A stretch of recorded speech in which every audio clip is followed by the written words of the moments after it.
Hi everyone, Spellbinders is kicking off a new year with a beautiful new large die of the month. This is a special die set with its honey pot, flowers, and of course a bee. Today's card is a bit of a tongue twister, a shaped shaker. I'll start off by creating the card base. The outline die for the honey pot is being positioned on an A2 size card base. The top of the jar has a die cut opening which I want to avoid, so I position it right above the crease. I'll use this die again to cut some cream colored cardstock. I'll take the insert and center it inside the main die and tape it into position. It's going to cut some inside pieces, but I'm interested in the frame at this point. I cut one ivory frame, and then out of my thickest white cardstock, I cut 4 additional frames. Together, these will form the pocket for the shaker. The 4 white frames are adhered together. Because these are frames, they are extremely easy to align one to the other. I start by stacking the most stable area, the top of the jar, and then with my finger and thumb just run it around the perimeter of the frame. The insert die that was centered in the outline die also creates the contents for the pot. I'm creating a honey pot, but it could be a jam jar as well. I used the die to cut gold vellum. If I had been thinking, I would have put my vellum paper on double-sided adhesive sheets and then die cut it, but I wasn't thinking, so now I'm running it through my sticker maker. Because the vellum is translucent, if there isn't a consistent thin layer of adhesive, it will show through. So the double-sided adhesive sheets or a sticker maker does the job of making sure that that adhesive is not going to be evident. And those die cuts are easily positioned on the cream colored jar. The jar outline die was also used to cut acetate, which is now adhered on top of those stacked frames. And it is finished off with the cream colored die cut aligned to the frames but on top of the acetate. And I start off by aligning the top of the jar and then work my way around the perimeter of the frame. The adhesive on the acetate can take a little bit of extra drying time. Over the years, I have learned to exercise a little bit of patience with any interactive card, even a shaker.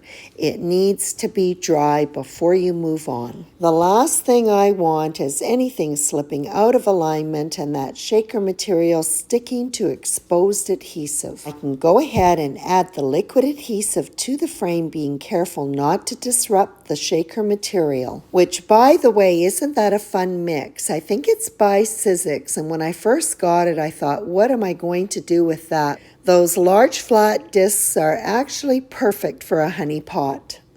So now I can take the backing for the shaker, line it up to the top of the jar, and then lay it flat onto the frame of the pocket. Again, it is important to let that adhesive have a few minutes to dry. Now I can apply the liquid adhesive to the top of my card base and adhere the independent shaker to it. This set comes with a die to cut a decorative piece for the top of the jar. Using pink vellum, and this time I remembered to use my double-sided adhesive sheet.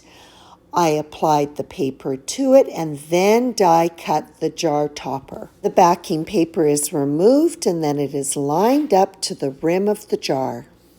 And this pretty topper is finished off with a string and bow detail which has been cut from gold foil cardstock.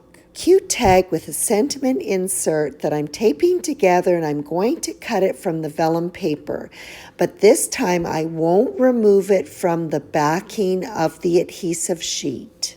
It won't be translucent and it's easier to read the sentiment this way. Slip it onto one of the strings and then apply a bit of adhesive to the back and to the string to adhere everything together. This set comes with some really gorgeous floral dies and a beautiful layering bee. The foliage has been cut from mint cardstock and then various colors used for the flowers. and it takes more time to do the die cutting than it does to assemble these elements. Typically, when I put together a layered die cut element, I'll do a dry run first. Well, I didn't with the bee, and what I discovered is that it is better to do it in a particular order, which I didn't do. What I discovered is that I should have put the wings on first, and then as I assembled the stripe detail, I should have started with the stinger and worked my way forward.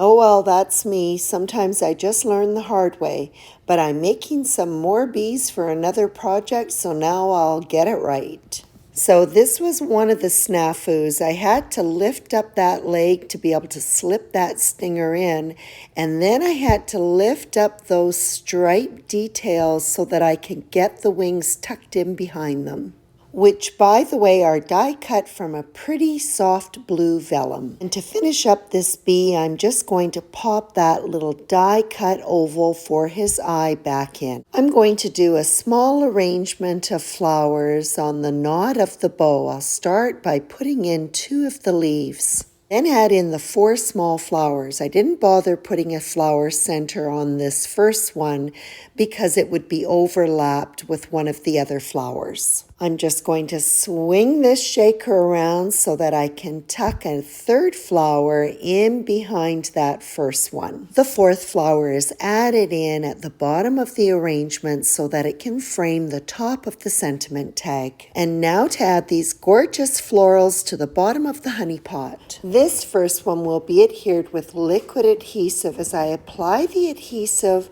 I don't go too close to the edge so it won't ooze out onto the acetate. This little branch is going to slightly overlap the flower, so I'm going to use some foam squares.